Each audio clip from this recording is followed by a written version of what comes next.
বাঘা, কাল সকাল 7টায় তোর ফাঁসি। শেষ ইচ্ছে কি বল? আমার শেষ ইচ্ছে, আমি আপনার সাথে একটা রাত থাকতে চাই। অসম্ভব, আমি একজন আইনের রক্ষক। অন্য কি ইচ্ছা আছে বল? আমার আর কোনো ইচ্ছা নেই। আপনাদের সংবিধানে যদি ইচ্ছা পূরণ না করে কারোর মৃত্যুদণ্ড দেওয়া যায় তাহলে আমার ফাঁসি দিয়ে দিন।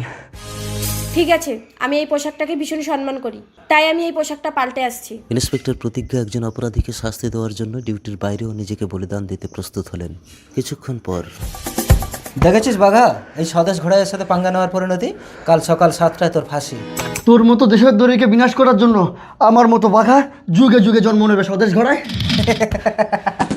জন্ম কেন রে, তুই কি বিয়ে টিয়ে করেছিস নাকি?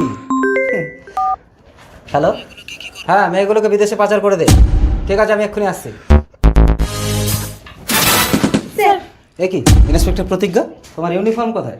যাই হোক, বাঘাকে কাল সকাল 7টার মধ্যে ফাঁসির মঞ্চে পৌঁছে দেবে, ঠিক আছে? স্যার, কিন্তু মনে রাখিস বাঘা, এই খবর যেন কেউ না জানে। কি হলো সেটি দেখার আগে এক পাশে যদি টাকার বস্তা আর অন্য পাশে যদি তোমার দুঃখিনী মাকে রাখা হয় তাহলে তুমি কোনটি বেছে নিবে? তুমি যদি আমার মতো মাকে বেছে নাও তাহলে ভিডিওটিতে একটি লাইক করে চ্যানেলটি সাবস্ক্রাইব করে দাও, আর তুমি যদি টাকাকে বেছে নাও তাহলে কিছুই করার দরকার নেই। পরদিন সকাল 7টায় বাঘার ফাঁসি হয়ে গেল। কিন্তু এ কি, আমি সন্তান সম্ভবা? তার মানে ন্যায় প্রতিষ্ঠা করতে গিয়ে আমাকে আর একটা ক্রিমিনালের জন্ম দিতে হবে? না না, কিন্তু ভ্রূণ হত্যাও তো জঘন্য অপরাধ।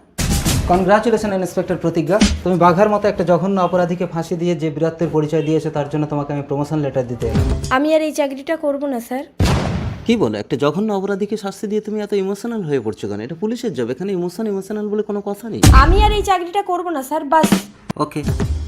তারপর ওখান থেকে বহরমপুর চলে এসে আমি তোকে জন্ম দিলাম টাইগার। তার মানে তুমি বাবাকে ফাঁসি দিয়েছো মা? পরে বুঝতে পারলাম তোর বাবা একজন নির্দোষ প্রতিবাদী ছিল। ওই স্বদেশ ঘোড়াই তোর বাবাকে ফাঁসিয়েছে। স্বদেশ ঘোড়াই? আমাকে ছেড়ে দাও। ছেড়ে দেবো? এই স্বদেশ ঘোড়ায় মেয়ে পাচার করে। চল।